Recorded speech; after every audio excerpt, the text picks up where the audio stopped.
And so I told your father if he wanted to sunbathe in the backyard, he'd need to do it under an umbrella. I'd seen it all enough times, and I was sure that Mrs. Eliason didn't need a glimpse herself. Just let him be, Mom. Mrs. Eliason can pull the blinds if she can't handle it. I guess I'm the bad guy again. Did they raise the speed limit while I was busy being wrong? I just think you ride Dad. Shelley, a deer!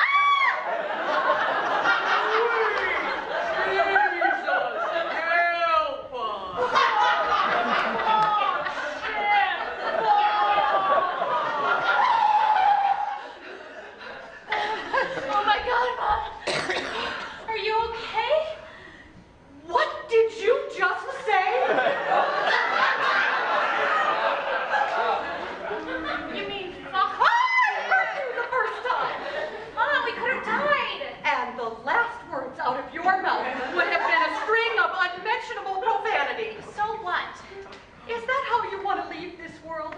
Like some sailor with his face in the gutter? What do you know about sailors and gutters, Mom? You don't even get your hair wet when you swim.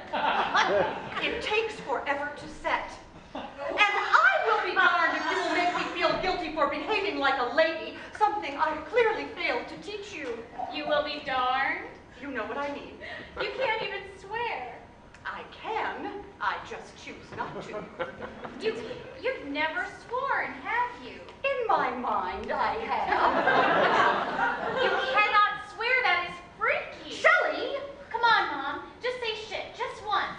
See what it feels like. I will not. I do not swear. Oh, you don't do anything. You're so uptight you fart helium.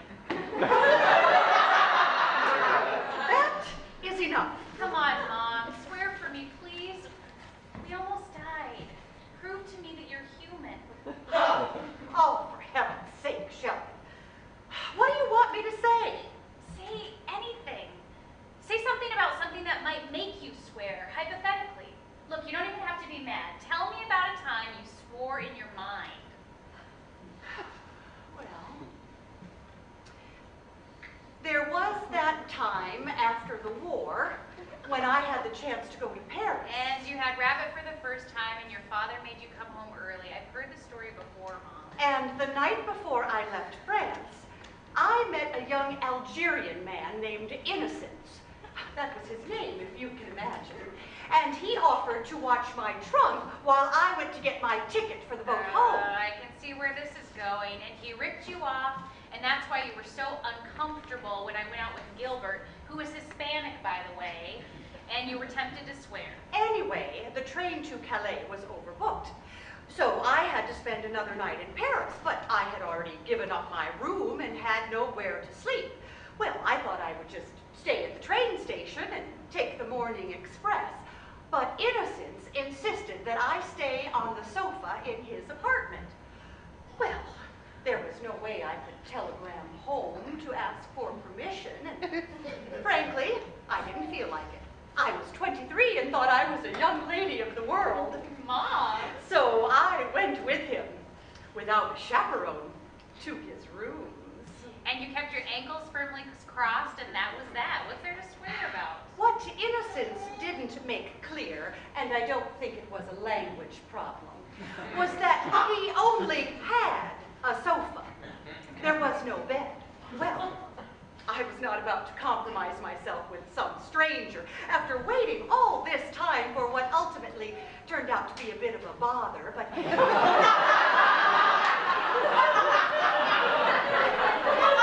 It was after midnight and I had nowhere else to go, so I suggested that we stay up and play dominoes till the sun rose and I could go to the station. And did you lose? Oh no, I won. The whole game. Mom. I did. I showed him that I was not to be toyed with, and after losing 5 straight games, he was putty in my hands. Mom? Well, I had seen my share of movies, and while I was no Barbara Stanwyck, I knew my way around a Davenport like a doily on an armrest. I told Innocence that I was hungry, that that I had beaten him, and the least he could do was feed me.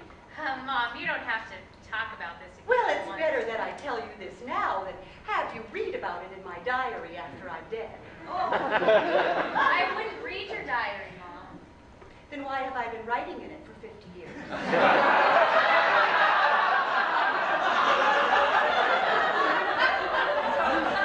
Maybe you need an outlet. Shelley, I'm talking. I would like to say that it was all unexpected, but I knew exactly what I was doing. Has that ever happened to you? When something totally unexpected is unfolding before you, and yet you feel as if you've done it 1,000 times before? There was this one time. That's nice, dear. Anyway, the only food that Innocence had in his flat was a little ceramic jar of yogurt. Not like that Yoplait your father has me by, but the kind with the cheesecloth on top that somehow keeps the milk from going bad. I was famished, and so I agreed to try it, just once. And it was very bitter, but somehow just right. Innocence. Well, he wanted to feed me from a little wooden ladle, and, well, I let him. And then you went to the train station. No. I reached out and undid his shirt, one button for every mouthful, and pretty soon his shirt was off and my hand was on his belt buckle. I slipped the spoon out of his hand so he could finish undressing.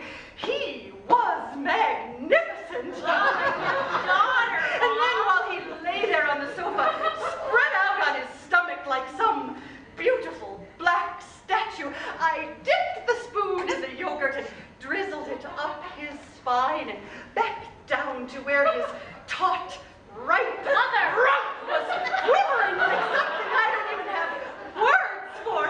I could have just tapped him with the ladle, you know, a playful little thwack, but I would